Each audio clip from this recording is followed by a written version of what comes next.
somebody who has, that's good, that's good. Somebody who has a receptive problem with thumb and tongue is hard. And also right-left, because they're having trouble. So they say, my right thumb on my ear. That was it, wasn't it? So they're having a lot of trouble processing. So you say, listen again, right thumb, left ear, and they're just having trouble crossing the line, and trouble with the tongue and thumb. Okay, so this is, all right, and now we get to the pièce de résistance, the main point. Go ahead, what's the next thing? He seemed unaware of the left side of space and therefore was unable. Yeah, he had, okay, no, but I forgot the intact language, but he had difficulty reading from a magazine. What was the trouble? He began in the middle of the line of print. Yeah. He has problems with sequences, like a sequential order of things? Well, that would be different. That would be sequential, would be you say, do this. You know, yeah, what is he? I think it's the same thing where he's unaware of the left side of space. He can't really see the left side of the sentence. Yeah, and how is that? How is that possible? That you can always not see the left side of space? Will they explain later that he has left hemianopsia? He has hemianopsia, but how do you get hemianopsia? You know how you get hemianopsia? Wow. Well, you know, the visual pathway, let me draw it for you. The visual pathway is here the eyeballs, and here's the nose. Okay, I'm looking down. The temporal part of this is the right eye, and the nasal part of the left eye look at the left side of space like this. Okay, because there's the optic chiasm where the optic nerves cross, so the right optic fibers from the temporal part of the retina stay ipsilateral. Fibers from the nasal cross, so you get, and the same thing happens with the other side. You cross the nasal, the temporal is uncrossed, and so you can separate left and right hemispheres. We call it homonymous hemianopsias. So what happens is that you lose half the visual, you lose half the nasal part of the right eye and the temporal part of the left eye, and you're not aware of it. And I tried to explain this to Christian, but he didn't believe me. But the analogy is you don't know that you don't see behind your head. Right? If you look at the movie screen, you see the limits. You say, this is screen, the rest is curtain and black. You're not aware of the limits of your visual field. So the same thing happens. What's happened to the student is that he's got half his vision and he doesn't aware of it. Now, if it were just simply that, he would look and search until he found the first letter. But he's obviously got more visual spatial problems than that because he starts in the middle. And I have a patient in the hospital now, an old patient of mine, but he had a big stroke here and a hemorrhage actually because he was on an anticoagulant. And so he lost the left half of vision. And he went out and because he wasn't paralyzed, he went out and he said the first thing he noticed was the trouble. When he went to the store, he said, boy, this is really cheap. Everything is so cheap because he didn't see the first number. 118, he only saw 18.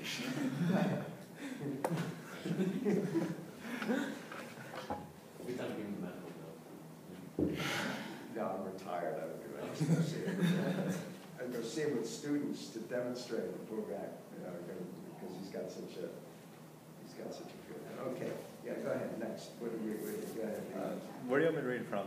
Because now I'm a little confused. He seemed unaware. Oh, sure, okay. He seemed unaware of the left side of space and therefore was unable to draw a clock. He put all the numbers in the right half of the circle. Okay. There is the clock drawing task, which we use in dementia to pick up visual spatial problems. I'll leave you there. It correlates with the mental status. But most people who have neglect of the left side of space, it's not as florid as I made it.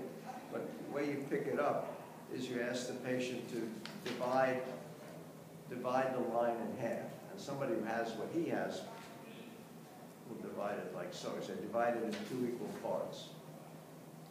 Or you ask them to copy a figure and they have a lot of trouble. In his case, he put all the numbers like this. Okay, because he only sees, but it's not, it's not simply that he only sees half the space. I mean, he's pretty messed up in his visual spatial orientation. And also, you can see these people in the hospital because, you normally maintain a plumb line. You're aware of the plumb line in your body. People who have what he has, you see them in their chairs, they're like this. Or you see them in bed, they got one leg off the bed, and, nobody, they've lost the plumb line, yeah.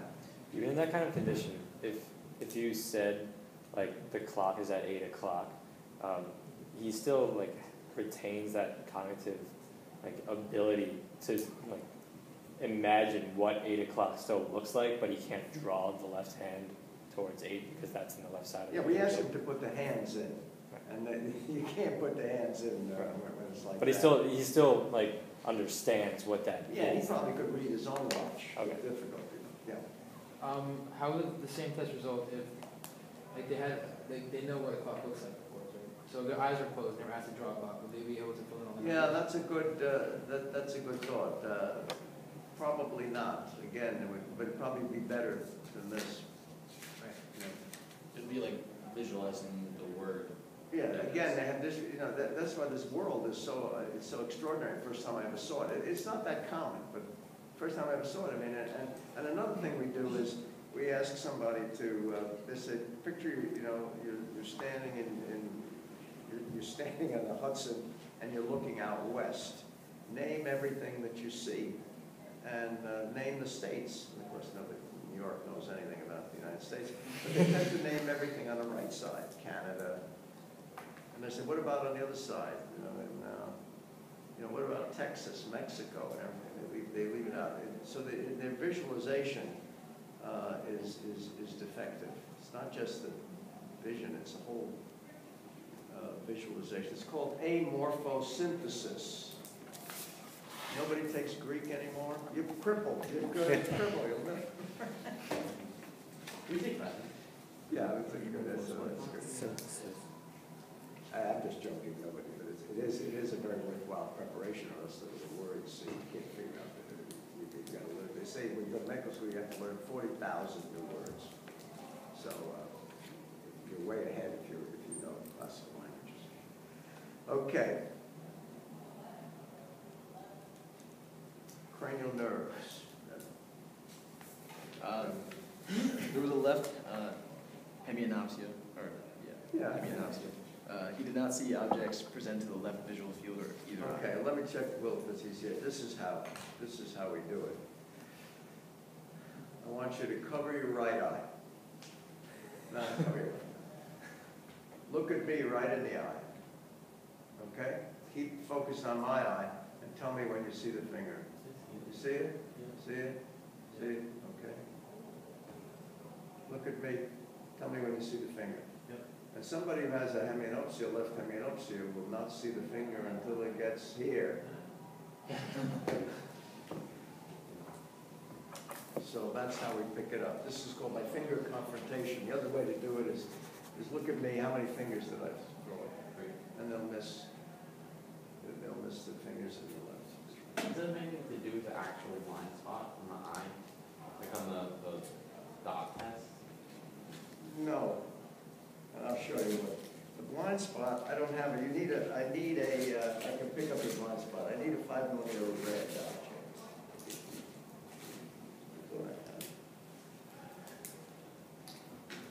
The blind spot is different.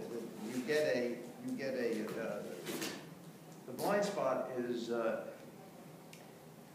where is an area where there are no rods or cones, because it's where the optic nerve inserts on the retina. And you get enlargement of the blind spot when you have a problem with the optic nerve head. MS is the typical cause of that. And they get what's called a centrocecal scotoma. Scotos means dark, scotoma is a dark spot. Centrocecal, it's coextensive with the blind spot. I'll pick up your blind spot. Again, look in my eye. You see the red? Yeah. Keep looking at the red and tell me when it disappears and you just see the white. No. Just disappeared from me too. Yeah. Tell me when you see it. Back. See, that's your blind spot. With two eyes open, you can't, with two eyes open, you just fill it in. You know, you've seen all the Gestalt things where they show how you fill in the triangles, and so the brain fills in. There's a blind spot. This is something different. This is from the brain. The blind spot is a retinal. Is an optic nerve head. So if you have optic neuritis, swelling of the optic nerve head, you get a big blind spot, and you have trouble with your central vision, and you can't read. You look and everything is blurred. There's like a cloud. So it's in the central part of your vision. It's not on perfect. You see fine. That's why when somebody has MS, we see the young woman says, I can't read, I can't see. You have to check them with a 5mm red, because if you do this, they see it fine. It's just when you get in here, they say, well, I can't see the pen. I see it fine, but now I can't see the red, or it looks yellow or gray. I don't see the color. And then, oh, now I see it again, and then you know it's this central. Okay, next. Go ahead, Con. There was diminished sensation of pinprick over the left side of his face. Okay, we don't do pinprick really. We never use pins on people because everybody's afraid of getting AIDS or hepatitis B and C. So and I never use anything on the face. It's very painful. But because pain and temperature are the same pathway, we use the. Come here. You feel cold? Yes. Cold? Cold. The same? Cold. Yeah. So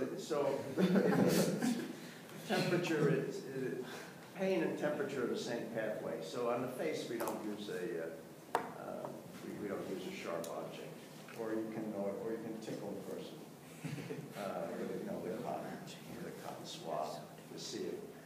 And that's actually a good thing, because instead of having the person have to make a subjective judgment, I'm not going to do it, but I'll show what we would do. You tickle the nose and pull away. All right, you pull away on the right side, then you do it on the left. And you wouldn't. So that's a sort of an objective way of, if he has a left decreased sensation, you put the cotton in the right nostril when he does this, and you put it in the left, and nothing happens. So you know. Otherwise, people say, do it again, do it again.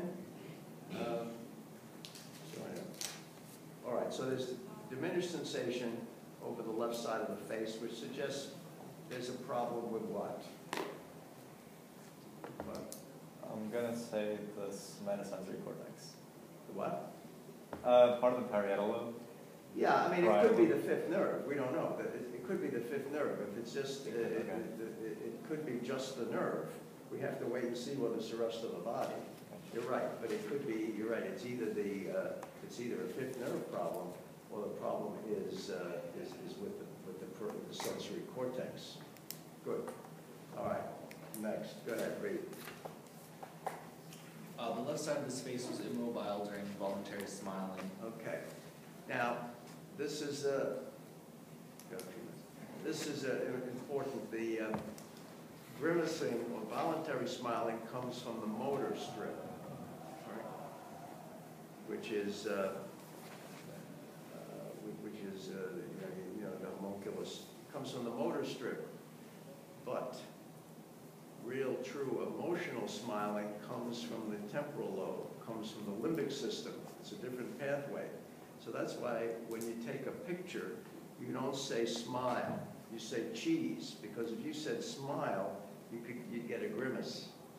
I mean, unless you're an actress or a model or something knows how to, give the smile.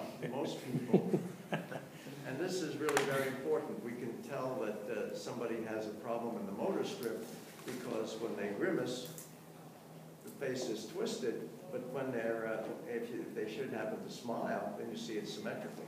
So you know